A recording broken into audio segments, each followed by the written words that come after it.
Welcome to The Broker Experience. We are your hosts. My name is Rick Dulai and joined by Rob Scalisi and Chuck Cascioni.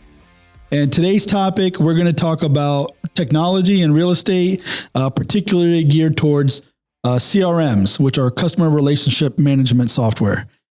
Start off with probably out of the three of us, Rob, you've been the one using a CRM probably the most consistently for the longest time. And the longest, yeah. It was, 20 years ago with Agent 2000? Agent 2000, yeah. I liked that one, I too. bought it because you had it, and if I had any questions, I could always ask you to how to do this. It was actually a good software, but then they stopped making it or something, and then you switched. They never updated, with any of these software programs. They've got programmers every day. Like I have a Peloton and like every other day I get an update. Yeah. With Agent 2000, they never. Yeah, it was on a floppy disk. Yeah. They never improved it. And then all the rest of the industry improved all their stuff. So they were forced to improve their stuff, and they did. And then again, it's almost like, here's what we made and buy it. And because I think it's probably like 15 years ago, you switched off of Agent 2000 and went to Top Producer. Right. That was another big one back in the day. There were the guys, Top Producer guys, and then the Agent 2000. And although I want to say that Agent 2000, and they may or may not have different versions branded to other franchises, but I want to say when it first came out, it was like the Remax Agent specific CRM, the colors were but I think they had other skins for different C21 or whoever. But I know, I remember evaluating a bunch of them and suggesting Top Producer, and that worked for your team. And then Rob, you went a different direction. You went with Realty Juggler, which is still around, and they have newer versions of it or whatever.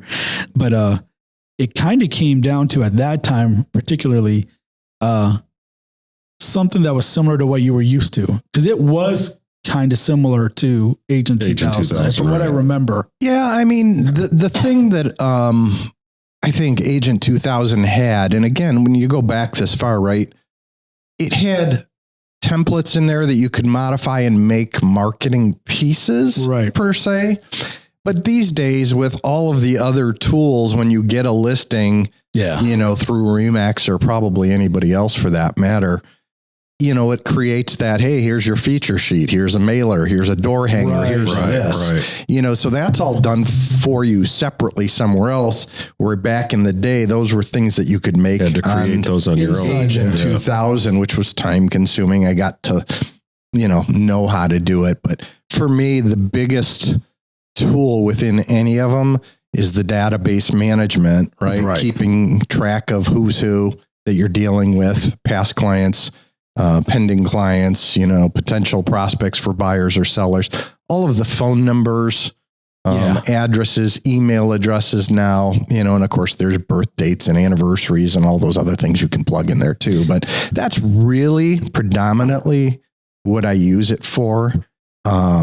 You can create marketing campaigns for sale by owners and things of that nature. Or these days, we'll definitely dig into some of that. I think bottom line is you have to use it. Yeah. Okay. So no matter what software program you use or CRM you use, they're all great. They all do certain things. Some are different bells and whistles, but you have to use it. You have to put it into your daily routine of, hey, I'm going to check who's got a birthday today. I'm going to check who's got this coming up. Who, it's been 6 months since I sold your house, and I'm going to follow up with a CMA for you or whatever you're planning on doing. You have to use it. Yeah. So I know I defined the term CRM as customer relationship management, but real quickly, let me just explain what that means, and then we can kind of go into the details of the best way to work it. I thought it was Chuck, Rick, and me. That's a good one. We've done that. So one of the things about customer relationship management, or maybe the most critical part about it, is when you have a lot of clients, it's hard sometimes to keep track of all the details of each client. And having a CRM software, a database where you can have their names, their spouse's names. You can have notes. You can have their kids' names. You can have birthdays, like you mentioned. You can even put in other qualities or traits through using features like tags. You could say, this is a first-time home buyer. This is a past client. Maybe this was someone who sold a house with you, but also bought a house with you. And so now you might establish them as a different kind of relationship because they're both buyer and seller. Maybe it's a more solid client. You can tag referrals that you've received. And now this is called database segmenting. So you're segmenting your database by creating these groups. And you could do it for various reasons. Like you could say, oh, here's my group of clients that went to U of M. And here's my group of clients that went to Michigan State. And then you could send emails to them or marketing materials specific to that. Yeah. That group. interest, right. That group, and they might feel better about it. Like, yeah, I get all this great real estate advice from Rob, but he always ties in the Wolverine somehow. And I love that, but that's only because they're only getting that material, which is geared towards them and the segment that they're in. I read a book years ago. It was called How to Swim with the Sharks Without Being Eaten Alive by Harvey Mackay.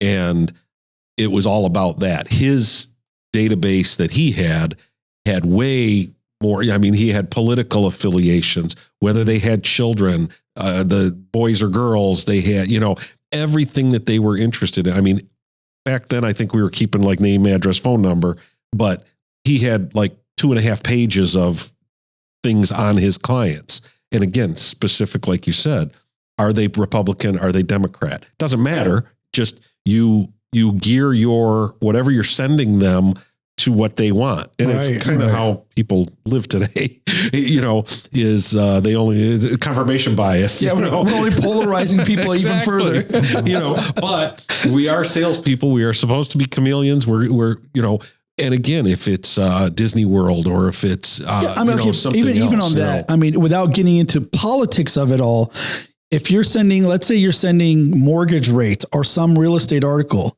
and that maybe this client was very vocal about their conservative beliefs or their liberal beliefs or something. Right. Maybe you're sending links from Fox Business to one client, same information, and then the other client, you send them the links on MSNBC.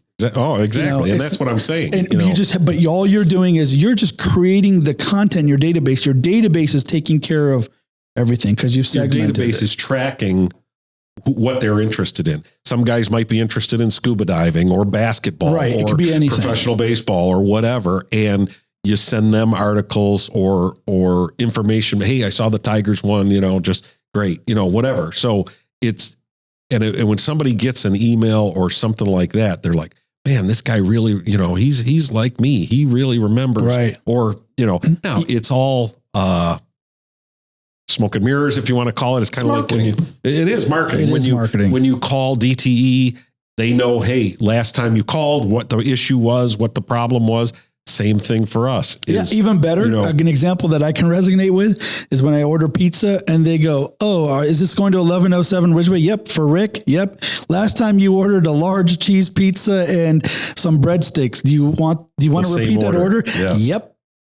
And I'm like, God, they know me. You feel good because you're getting service. And it makes it so much quicker. Yeah. So that, you're not spending on, let me wait. Was that extra pepperoni or was that, so it's what you need and it's delivered in a way that you want to use it. Yeah, and the thing is too, it's not just emails. It's not just things you mail. It's even when you call that client, it's worth it to pull them up in your CRM and have your notes and stuff in front of you so that they're fresh on your mind. Right. Hey, and then Bill, you're still golfing, right. Exactly. So. Exactly. But going back to a point you made earlier, you got to use it, right? So one of the things that I think is extremely important with the CRM, and this is why I was pointing out, you're probably better at this than we are, but being in it consistently to see what you should be doing. Because I think if every day you just logged in and checked, let's just spend 10 minutes, see what's in your database. You might see something. You can put reminders in there. You can put tasks in there. You might have people that you talk to it's been 90 days since you contacted them. You can look them up. You can come up with a reason to call somebody or email them. It's literally like, they call it mining your database, because it's literally like mining for diamonds or mining for gold. You're digging into it and trying to find some business, dig up some kind of business, any excuse you can have. Call, yeah. Right. So that consistency has to be there.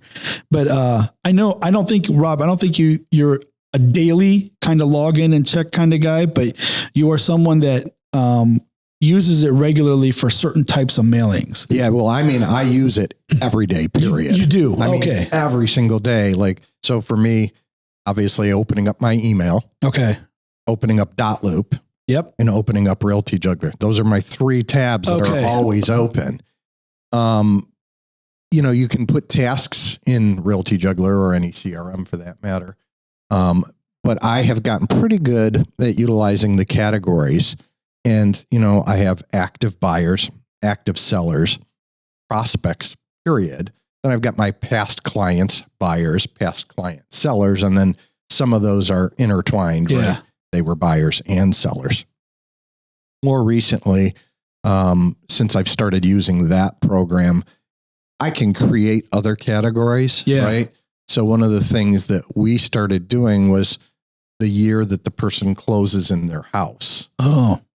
So, and I'll just say, 2000 CD, 2001 CD meaning closing disclosure. Okay. So we've really gotten good at is after the closing takes place, I go into that category section and rearrange it, meaning, okay, they went from being an active buyer to now a past client buyer, 2023 CD. Interesting. So, and the reason that I'll do that is at the end of the year, one of my follow-ups is, as we know, right, this time of the year, tax season, right? That closing disclosure or Alta settlement statement is something that their accountant will probably ask them for when they tell them, hey, I bought a house this year or sold a house this year. And so at the end of every year, I have Jess go in there. We've got a nice cover letter. She does a mail merge, anybody with a 2023 CD, and then she goes through and pulls their CD from Dotloop, right? Photocopies it for them, puts it in a letter, mails it to them in the mail. Hey, your accountant may need this, That's perfect. If you misplaced yours or whatever, again, it's one more contact you have with that buyer or that buyer in this case, that, it's a good follow-up. And again, the same with the personal touches, whether they like golf or whether they like this, it's, boy, that Rob must sit all year, going, hey, when can I send them that?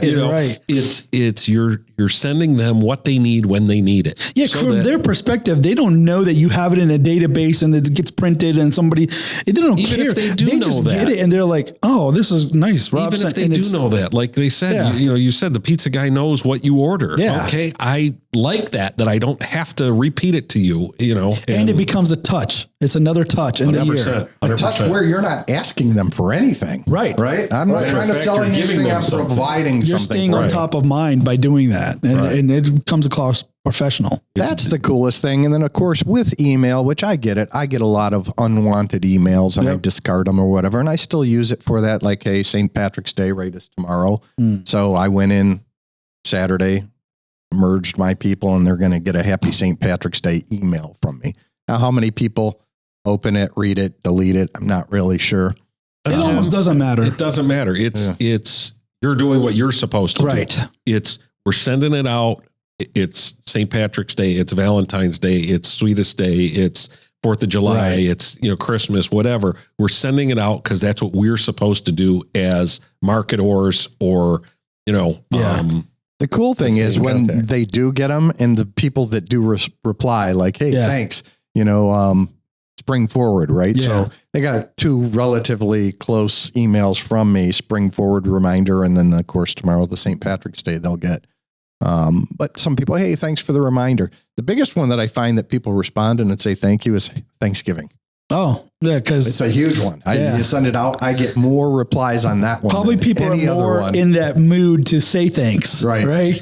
But that's good. I think Thanksgiving's one of those holidays where you're a little bit more relaxed than at a Christmas or something else, because you're going to just eat and family's coming over or whatever, you're a little bit more relaxed, and maybe that's the reason. Who knows? No, that's interesting.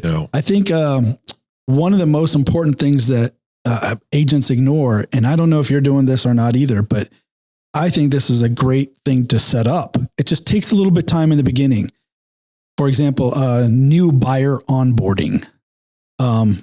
So have like 5 to 10 emails that maybe go out a week apart, but you get a new buyer and the first email just welcomes them to their home buying process.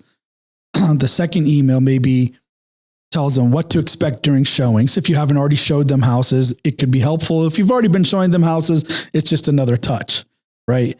And then what to expect when you write an offer, what to expect during the home inspection, what to expect for the appraisal, what to expect at the closing. That's 5 emails right there. And you could probably sprinkle in a few more during that whole process that they're with you. And you might even shift. You might have different campaigns for, here's a new buyer I just started to work with. Now they're under contract. So now it's a different set of emails. There's maybe 3 or 4 emails in that campaign that they receive. And now closing is scheduled. And maybe there's 2 or 3 emails in that campaign. And then finally they're closed. Now they're on a long-term drip type thing. Either they're receiving your newsletter or they're receiving these St. Patrick's type of emails or whatever. That puts them in a different closed buyer. Like you said, you can do it by year, 2023 CD. Oh, all great ideas. And then have these campaigns set up. So every time you get a new buyer, they get these 3 emails. And then once they go under contract, they get these 3 emails, and just automatic every single time. Absolutely. With that said, most of these programs, I know Realty Juggler does have that. Like they'll have drip campaigns all set up for buyers. And the time consuming part is going through and reading what's generic in there. Yeah. Because most of them are. Most of the CRM softwares are generic. Yeah. You gotta tweak them to your. I think scrap them. Just start over and do your own in your own words. I wouldn't even say scrap them, but sometimes they'll give you enough foundation. Oh, right. That's true. Okay, now it gives me this platform. Like I don't need all this fluff, and I'm going to change the language a little bit and then save it. And so you can go through and do that. And then you're grabbing those revised drips, right, and creating your own drip campaign in the days that you want the spread between, emails or letters going out. And that's probably the more time consuming thing. And I think it's very important, especially if you think the way I do, right? I get a new phone or I get new software and I look at it and I get very overwhelmed very easily, thinking I have to use every one of these functions in here. Yeah. And if I'm not, I'm just the lesser of a human being. There's something in my brain that says I got to use it all. Right. And just throw that right out the window. Right. Good advice.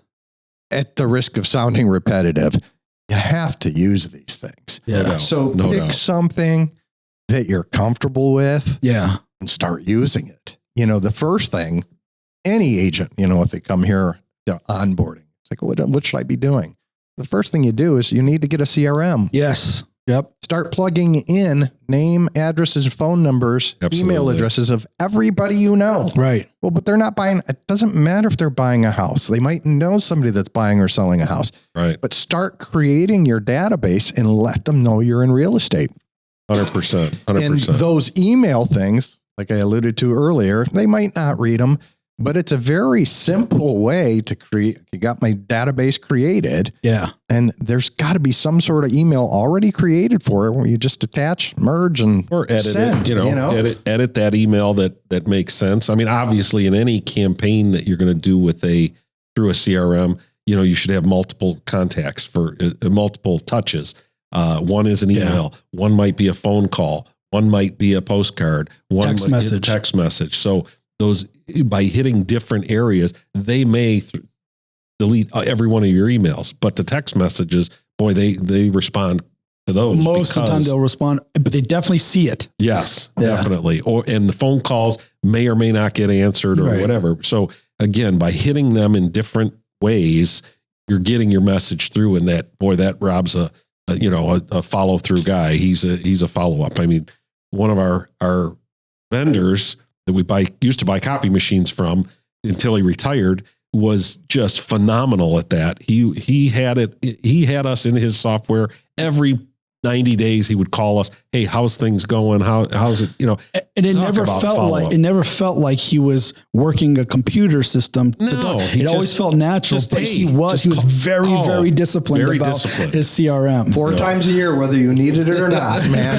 every quarter. But we never looked for another copy machine salesman because he was on top of it. He was on top of it, so that's the same type of relationship we need with our clients is call them, text them, email them, give them something of value. Hey, interest rates are up right now. Just want to let you know, you better keep that 3.5% interest rate you got.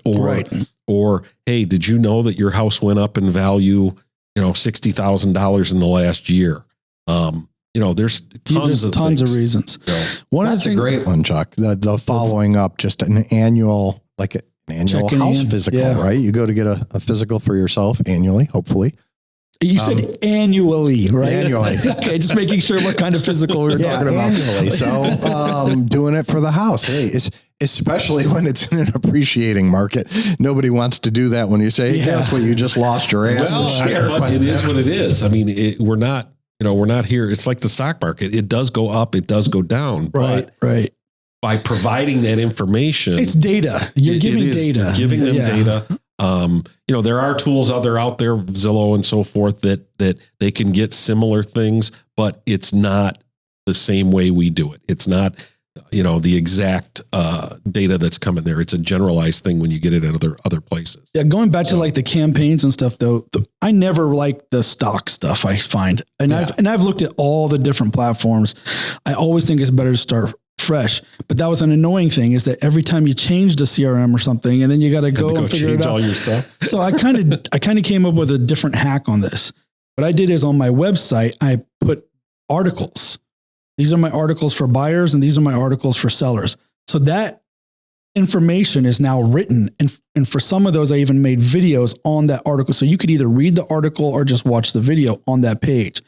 So now my email campaigns are actually directing people to my website. Good idea. You want to know what to expect during a home inspection? Check out my article. Because I wrote it. These are my words. This is not something generic. I wrote it very specifically based on my experience. So when you go read that article and you're working with me, it's going to resonate. The worst thing is when you use generic content and it doesn't sound like you, or it's not something you would say. Right. And then they tell you, hey, I saw your article about painting your house. And you're like, what article was that? Right. Yeah. The article I wrote about painting a house. What did I say in that again? Exactly. How did I say that needs to be done? Either if you use the generic stuff or not. Obviously the self-produced stuff is better than it takes more time to set up. But you brought up a good point is on those emails or the postcards that you're sending or the letters or even the text messages, you want to have something in there that directs them back to your website. Yes. So that, or your Facebook page or your, Instagram, whichever you're using, so that all of that kind of feeds back to, so again, if you're going here, you're coming back to my website. You're going here, you're going to my LinkedIn page. Hey, you're going here, you're coming to my, other page. So again, you can trap them, the phone numbers, you can trap their email addresses. And then with some redirecting, you could, trap them in your Facebook under your, your profile. So. Yeah. As a matter of fact, that's another thing. You just brought up Facebook, and a lot of people don't realize the value here of having a database. What you can do in Facebook is you can take all the email addresses in your database and upload them as a custom audience in Facebook. And now when you run ads and you pick that custom audience, Facebook is sending your ads directly to the people in your custom audience. So it's not just randomly going out to anybody, it's going to that specific. Now, an example might be where you would do that is, let's say, I don't know, you got a new listing and you want to get it out. You want to get that out to as many people as possible. But maybe you want to hit your database because you get a lot of referral business or you get a lot of people. and they may be much more in tune to helping you. They see it and they're going to share it. Right. Because they know you. Right. And now that's organic reach that you're going to receive off of this custom audience that you built. And it's a guaranteed way to make sure that your audience is seeing your content. Another thing I was thinking about, because the campaigns, I think that's really important, but we understand, okay, you have buyer campaigns, you have these seller campaigns. Maybe you just have your past clients. Like I know, Rob, you do every once in a while. I haven't done it in a while now, but I think because of COVID probably, but used to do the movie event where you would invite all your past clients. Customer appreciation. COVID killed the customer appreciation. It might be time to bring that back. This summer would be good, right? Any good movies this summer for kids? Oh, sure. There's going to be great. I haven't seen any good movies out lately. Well, okay. That's a whole nother debate whether Hollywood can even produce a good movie anymore. They can, but the stuff that they're coming out with right now is junk. I mean, Maverick was good, but I don't know. Some of the but you got to think more like kids. Most of the customer appreciation stuff is geared towards families and children and things Santa like Claus that. thing. Yeah, we used to do an Easter egg hunt. Yeah, the Disney Pixar stuff. The Incredibles and that's always good. Mulan and what was the other one? Coco. Coco was a good one. That was a good one. Tear jerking. Really cool. Yeah, all the dads are sitting there going, I'm not crying. I got something in my eye. No, I always find we did Toy Story 2 and 3. We did all those. No, that is a great event. And that's a perfect example of where you want to have a database so that you can reach out to them and say, hey, thank you for doing business with me. Right. And to show my appreciation, I'm putting on this movie event. Bring your kids, free popcorn and drinks, and enjoy the show. I will give you a tip on that one. Do not include people that don't have children. Right. We used to say, we're just going to invite people that have kids. People that don't have kids, we're not going to invite them.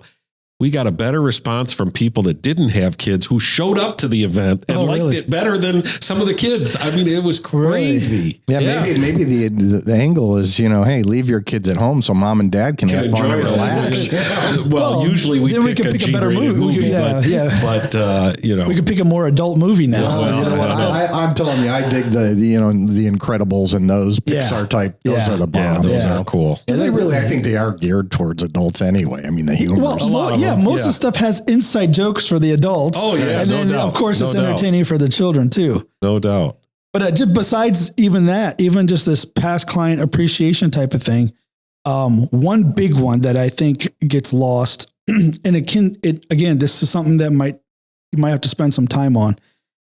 I think it's a great idea to do a weekly newsletter. And that might seem like a lot at first, but it kind of depends on what you're putting in your newsletters. I think traditionally newsletters are like, hey, here's my sugar lemon cookie recipe. Of the month, and here's an article about how to keep your car tuned up or whatever, and it's got all these random kind of articles, but it's branded with you, and you clearly didn't write all these articles. And I think people know that now, like in this day and age, people kind of figure that out. I think a lot of those emails get deleted. But if you every Sunday night spend 1 hour just putting a newsletter together where maybe you highlight one of your listings, give some stats on, like for our local area, Macomb County, Oakland County, give some stats on those, and then maybe talk about a recent closing, like something that's a little bit more data driven and relevant week to week, and not fluff type stuff. And it also depends on the area. I know people out of state, brokers out of state that will, take a specific area, that they work that area. And a lot of them are small.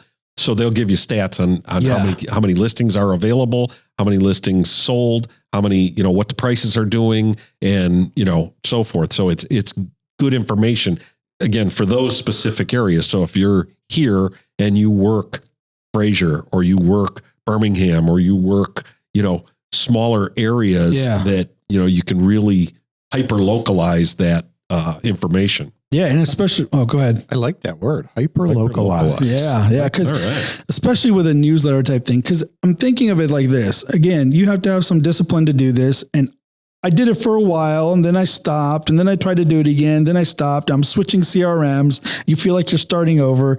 But if you're spending an hour a day, which an hour might be a lot, but let's say 30 minutes a day in your CRM, to have Sunday evening, maybe to spend an hour writing out a newsletter for Tuesday or Wednesday to go out, something like that. And some of that can be automated too. I mean, that search you said about how many, statistics and things like that, you can set up parameters in the MLS to search that. So you run the search and you just copy down what the results are. So that can be automated for you. So that's two ways. One way is you can do the search, get the stats, and just edit your last week's newsletter with the new stats and send it out. So it takes very little time. The other thing you can do is using some of our marketing statistic tools that are available through our MLS.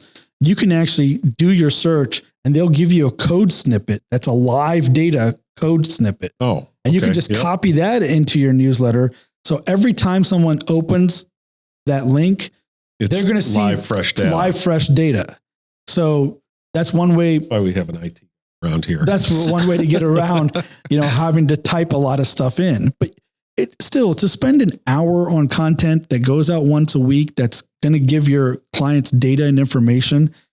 I can guarantee you that that hour a week could easily translate into closings. Just that one thing. No doubt. So it's worth the effort. All of this could. I mean, if that grabbed you, 2 closings a year, okay, fine. And then your constant contact, not the company, but you're constantly contacting your database might get you 3 or 4 deals a year. Your, consistency on your emails or text messages might get you 2 more deals a year. Your open house activity gets you 2 or 3 more deals a year. Before you know it, you've got a decent year going. Yeah. And the point I think of any database management system, right, is we all work so hard to get a buyer client or a seller client. And I've used this saying before, transaction-oriented agents. They do that transaction with those people, and that's the last time they ever communicate with. Right? You work so hard at getting the client, you want to remain in that client's mind the person for real estate. Yes.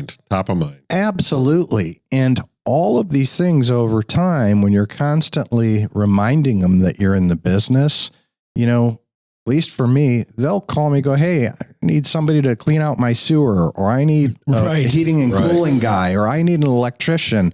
Hey, that painter you referred to me was awesome. Do you got anybody that can do a roof, And all of these things that, post closing, right, that I'm getting calls on, do they make me money or not make me money? Absolutely. They make future money. They make referral money. It's not a direct response. It's not a direct relation. You're thought of as this real estate professional, right? Right. You're thought of as the go-to person for everything related to real estate. Absolutely. And that's what your goal really should be. I mean, how many times have any of us gone on a listing appointment and going, we bought this house 4 years ago. Who'd you use to buy it? Betty Sue or whatever. Well, how come you're not using them? Well, I don't even know if they're still in the business. Yeah, they never heard from them. You're going, I know they're in the business, right? Or you're at the listing appointment and you see 3 other realtors on the refrigerator magnets, Right. So you just, that's it, so you were probably referred to them by somebody else you treated the way we're talking about, treating our clients, right? And it is just amazing how many people don't get that repeat and referral business. I've asked him, did you like the agent? Yeah, they were fine.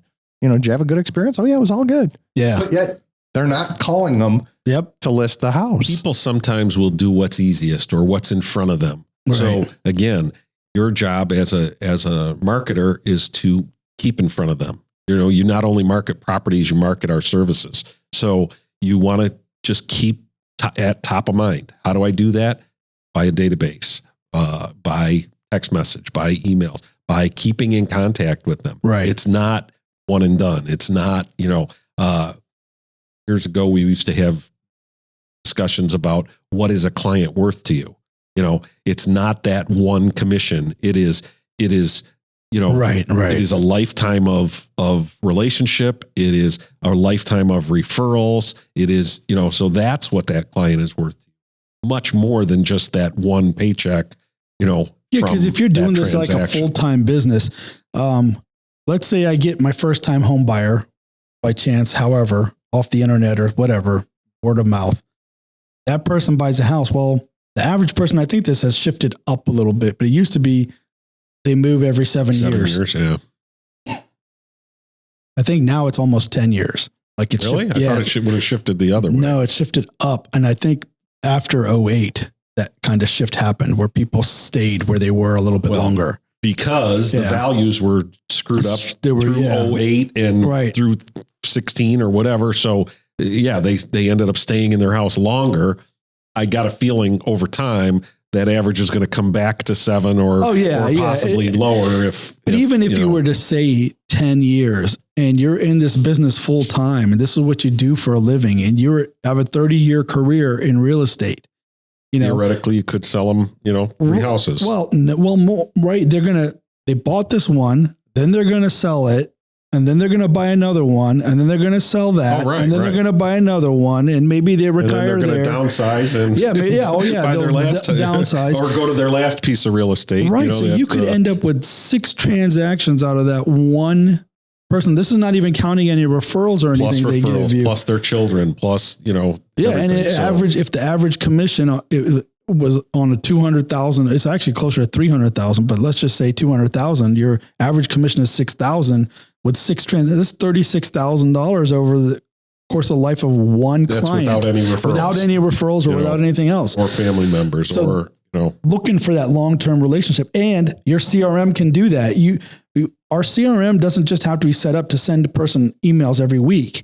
There's also, I have this email campaign that's set up for 20 years. Right. Because there's one email maybe that goes out every year for the next 20 years. And then you have all the other little ones in between. An updated CMA every so often, whether it's yearly or whether it's quarterly or whether it's, every other year. Send them a CMA, say, hey, just want to let you know what your house might be worth today. If you have any questions, give me a call. Again. What's going to replace email, Rick? What's going to replace it? Messaging. Mind melt. Yeah, I was just going to say, are we going hologram type messaging? We're laughing, but Neuralink is a real product that Elon Musk is developing. He's already been testing it out. And it is literally a chip that you get planted in your brain and it lets you communicate to each other telepathically with the chip. Talking. And his whole thing about it is he really believes this will change the whole world because nobody will be able to lie anymore. So if you're in a business negotiation and everybody's got Neuralink, they're going to be negotiating and you're going to get quickly to the bottom of everything and what is correct and what will work, or you'll know whether you need to bail. And his argument for it is it's going to catch on no matter what, because the people that have it are going to have an advantage and everybody's going to want that advantage. That's the theory, at least. But so, maybe that'll eventually replace email. But right now, for sure, it's messaging. Because now that'll never take off. Texting will never be a thing, Rick. Just so you know. Yeah, that's all right. I said Kinko's would never work either, too. So. Or FedEx Kinko's now, but the thing is like that speed of communication. And your CRM doing it automatically for you.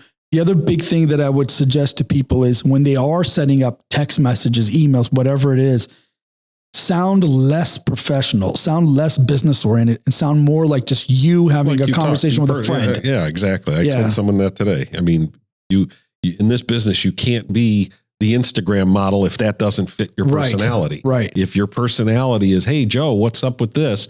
That's what your text message should be. And that's what your communication should be. Yeah. And keep in mind too, when people get a text message, they want short and sweet. They want to get the idea and not disturb what they're doing at the moment. Exactly. So they can look at it and, get the message and have a nice day. So, yeah.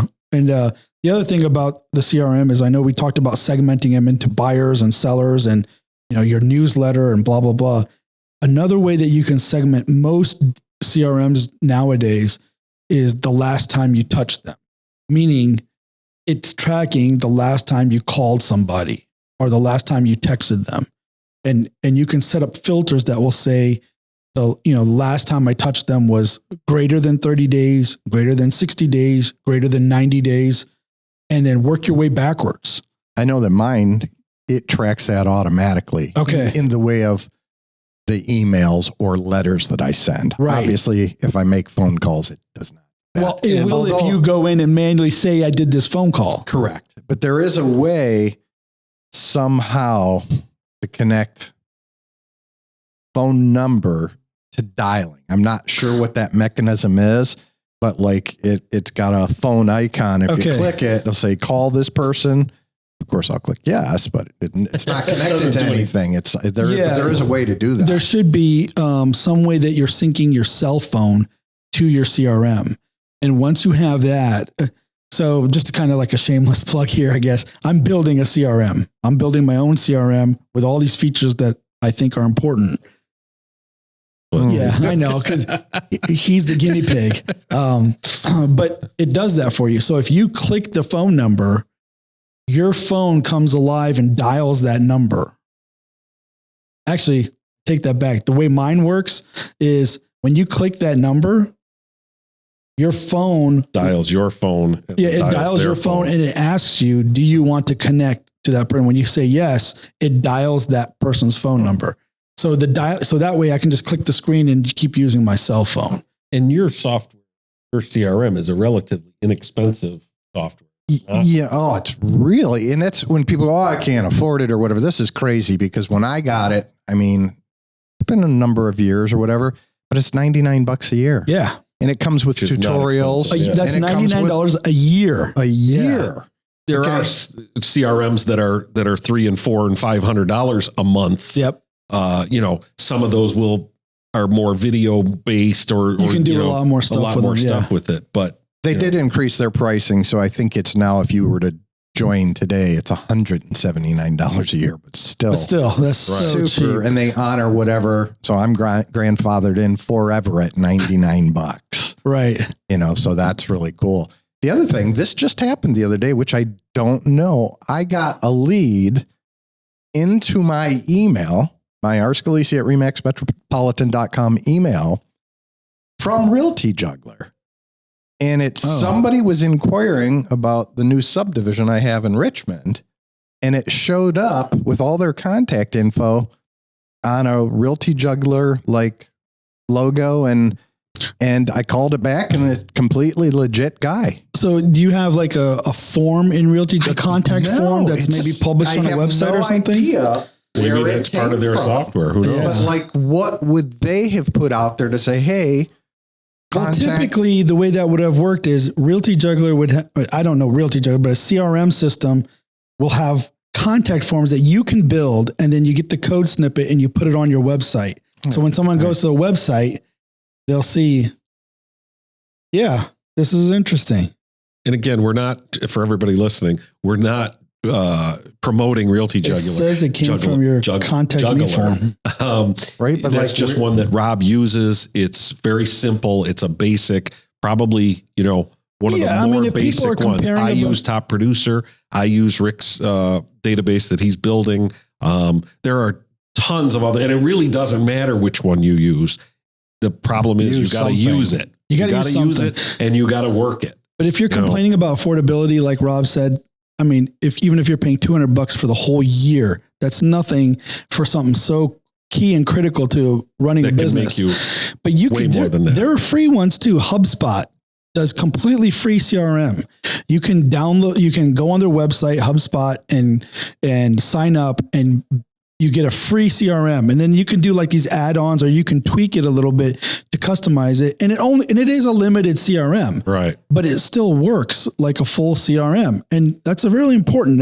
You don't use that as an excuse. The other thing is LionDesk is a CRM system that's provided through our MLS for free. It's not for free. I mean, it's in part of our dues, but you don't have anything additional you have to pay to use that. That is an amazing CRM, very sophisticated, has all the features that you would want in a full-blown CRM. Absolutely. And that's included with the MLS. So that excuse that I can't afford it or whatever, that's all BS. The problem is it's a lot of work. Setting everything up is a lot of work, and that's what people want to avoid. Using it, you know, again. In previous podcasts too, we had talked about like agents. Oh, I'm busy, right? And of course, my argument: there's 5 things you should be doing to be busy, right? Prospecting, for a buyer, prospecting for a seller, working with the buyer, showing homes, working with the seller, listing their property, or going to closing. Well, those really are true statements, right? But that database management, putting that time and effort into that, in my mind, you can be justified as prospecting. But that is 100% prospecting. Yeah, there's no doubt. If you're, again, I always say this is a contact sport. So if you're sending out 5 emails, that's 5 contacts. If you're sending out 10 text messages, that's 10 more. So, and then again, you got to know your numbers. I always, like I was telling someone today, that if you want 50 closings in a year, you got to have 500 people pre-approved, and you got to talk to 5,000 people. All of those contacts, whether it's an email, whether it's a text message, phone call, smoke signal, however you're contacting these people is, carrier pigeon. However you're contacting those people, that counts as a contact. Right. Making contact with those people. So you definitely need to do that. Another thing that's pretty amazing about the more modern CRMs, and I'm not sure if Realty Juggler does it, they probably have something, they integrate with your phone. So what will happen is if you're using their texting campaigns, someone replies. Keeps a log of it, you get it as a text message on your phone. And then when you reply to them, they're getting this text message from you, and it's getting logged in your CRM. Here's the conversation thread for that client. So if you ever have to go back and find out, you can look them up in the CRM and you can see the conversations you've had with them over email, over text messages, whatever it is. And so having that integrated with your phone is really great, because now you have access to your whole database right on your phone. And maybe you're out showing houses to one of your clients, and that house might also be a good match for another client. Might not be bad. Right. Hop into your CRM, contact them, and send them a link to the property. Right through your CRM. And I have that set up on my phone to access the CRM. The thing I like, probably one of the best tools, is the calendar syncing. Oh, right. I type something in either the phone or the CRM, and they merge together. So Jess, if she's trying to schedule showings for me for a buyer, she doesn't need to call me and go like, "Hey, what's your schedule look like?" She just logs in to the calendar. I forgot about guess all that. What? You're working Saturday. Right. Or you wake up in the morning and you say, "What do I got to do today?"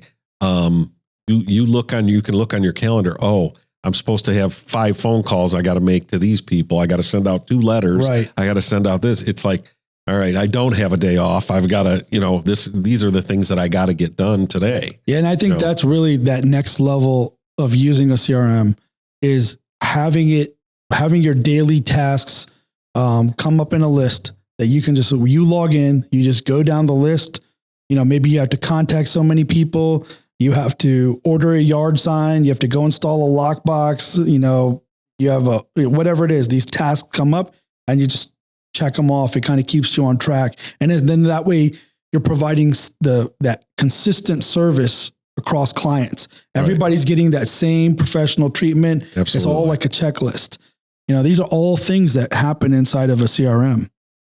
I think another kind of important reason to be using CRMs is they are also now integrating with social media profiles. So now you can interact with people's social media profiles from within your CRM. Oh, that'd be huge. And again, on a less expensive database, or CRM, you're probably not going to get that. But the more money you spend, they may have they'll have some kind of integration. Integration, which is huge. Because one of the things that drives me crazy is some people will contact you on Facebook Messenger. Right. Some people will contact you on a text message. Right. Some people will contact you on LinkedIn. Well, I got to check all these different places to see where, and one thing I will tell everyone, if they responded to you or on Facebook, respond back to them on Facebook. Do not respond back to them via text message or LinkedIn or whatever. Make sure you're communicating the same way they communicated with you, which is a pain in the neck sometimes because you got to remember which one's which or, how it comes up. Well, a good CRM tracks that. So if it's through Facebook Messenger and you're synced with Facebook Messenger, absolutely, when you reply from the CRM, it's replying from your Facebook profile. Correct. So it keeps it tied together that way. And again, it just polishes everything up. It makes you able to respond quickly. You've got a record of it. And you can go back and check it. 3 months ago. You know what they said 6 months ago. So right. It's the only way to fly. One of my final thoughts about CRMs, and this is where it maybe gets a little controversial. I mean, I don't know about controversial, but maybe some people get annoyed with. I also think you got to stop wanting the CRM to be so user friendly or so perfect that it's easy to use. This is a business. You got to pick the one that works best for you, but don't let the limitations of the user interface get in the way of you doing your work. You got to log in and just do it. Yeah, it's in all of them. You've got to do the work. You've got to work the database. Right. And again, we're going to choose a database based on price, functionality, maybe how it looks. I had one database that I loved to no end, just the way it looked, and I could work with it, but it became outdated and we don't use it anymore. But definitely investigate all those different databases. Just to kind of plug in here again in my CRM that I'm developing. I also developed that database that you loved so much. Absolutely. I need it back. I know you've always wanted that back. Yeah. But that system that I built at that time, that was when we were doing all the foreclosures at the peak of that whole trend. It was very, very customized to exactly what our process was. Right. So it was very easy to use. And it did everything we wanted to do. If you're buying a CRM system, it's going to have a generic quality to it and you can customize it to some degree, but more than likely you're going to have to fit yourself into their system. Right. Hey, another thing to mention, and again, not promoting Realty Juggler, but most of these, including Realty Juggler, they'll give you like a free 30-day trial or 90-day trial where you don't get all of the tools. So you're not going to be able to start emailing all their little campaigns out, but you can start entering people in, organizing your clients, your future clients, past clients, et cetera, and communicating them with emails through the system, et cetera. So that's a good point. Yeah. If you don't know what to buy, maybe check into a few different ones. Obviously, Google, whatever, real estate, software management or whatever. There's a ton of them. So. And sign on for some of the free trials and see what you like. Yeah. And I think the starting point for everybody should be create a spreadsheet, whether you're using Google Sheets or Microsoft Excel. Just make your spreadsheet, first name, last name, their address, their email address, their phone number at a bare minimum.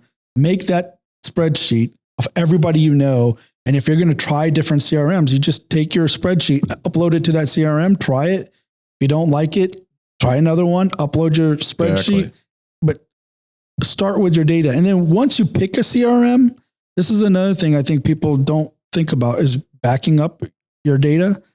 Once you pick a CRM and you've started building everything and you uploaded all your clients and you got more clients coming in and you have all these things going on, maybe every quarter or twice a year or something, export your entire database out into a spreadsheet that you keep on your computer in case these CRM companies could go out of business. Right. Something or can you happen. Could want to leave and say, I like this better because I want to do this one better. I want to do videos or I want to do. Just give me another task to do. But it is really important because you don't want to lose all that time, all those years of collecting all this information. Back it up, export it out into an Excel spreadsheet and save it on your computer. And then also make a backup copy of it somewhere else. Right. I think that's a good idea. Pretty good. It's just, there's a number. I mean, I would say the majority of agents do not use them. 100%. And it's like, I don't understand why. I think sure beats the 3x5 cards. Yeah, right. Yeah. No, I think the entry into using a database is intimidating for a lot of people. But maybe just to summarize, just break it down very simply. Get all your contacts into a spreadsheet. Okay, start with that. Go find a CRM, upload your contacts into that CRM, and then segment your database. Your buyers, your sellers, your past clients, your sphere of influence, whatever else you want to segment. Then come up with a strategy that every day you're going to log in and figure out, am I sending a bulk email? Am I sending out a newsletter? Do I have a reason to contact this person and this person? Reach out to them and track it, write your notes. And if you make a phone call to a contact, have their information in front of you. And when you get off the phone, type in notes about your conversation. Hey, just called. This was what transpired. And they're 6 months out from looking for a house or exactly. Or and then that might not be a bad way to tag someone too. Right. If someone says I'm 6 months out, put a tag or a reminder 6 months from now that you can easily find them. If they say 6 months, I call them in like 4.5 months, so I don't want to get the, see them that, oh yeah, we bought a house last week. Yeah. I was supposed to call you last week, but you want to be ahead of that a little bit. And even us just talking about this right now, like I started thinking for the general public, the consumers, our clients out there, you want to hire someone who has a CRM. No doubt. Because they're going to be a little bit more professional. They're a little bit more organized. They're going to be on top of it. They're not going to forget to tell you something because if they're using their system properly, it's reminding them. And some of this stuff may be automated. People that don't use a CRM, there's nothing wrong. There's plenty capable people, but how much can they really manage? How much can they keep track of? Good point. Right? Let's face it. I mean, life is busy. This business is busy, right? So many different moving parts. Yeah. And this just helps to keep you organized. And just one parting thought here for the experienced agent that maybe has never used a CRM, right? So you've got history with past clients. Get the CRM, go through wherever your past clients are, whether it's a paper folder or whatever. Yep. And as you enter them into the system, dial them up, contact them, and just say, hey, this is Rob, and I sold you a house 4 years ago. Yep. And I'm trying this new real estate software management thing, and I'm putting your name in it. And I just thought I'd call and say hi. Yeah, I think that's a great idea. Do you got an updated email address? Or you use an email or whatever? Hey, it's nice talking to you. If you ever need anything, I'm still around. Short, sweet. Another reason to call. As you're putting them in. Yeah. And actually, that's a really good point because now that becomes a daily thing that you can do. And even if it takes you a month or 2 or 3 or however long it takes you to get through everybody you've dealt with and know and get them in there, you're now set. You're set for the future. Right, no doubt. It's worth the effort.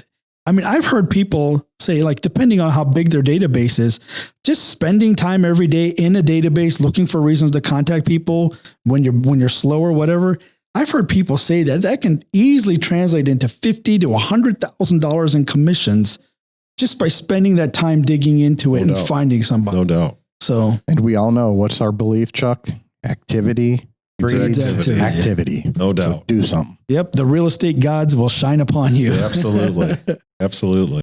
We didn't talk about today, but it's probably better to have it as a separate topic, is using technology for marketing, not just the client relationship management side of it, but before that, how you prospect, how you find potential clients. So maybe that's something we can talk about in the future.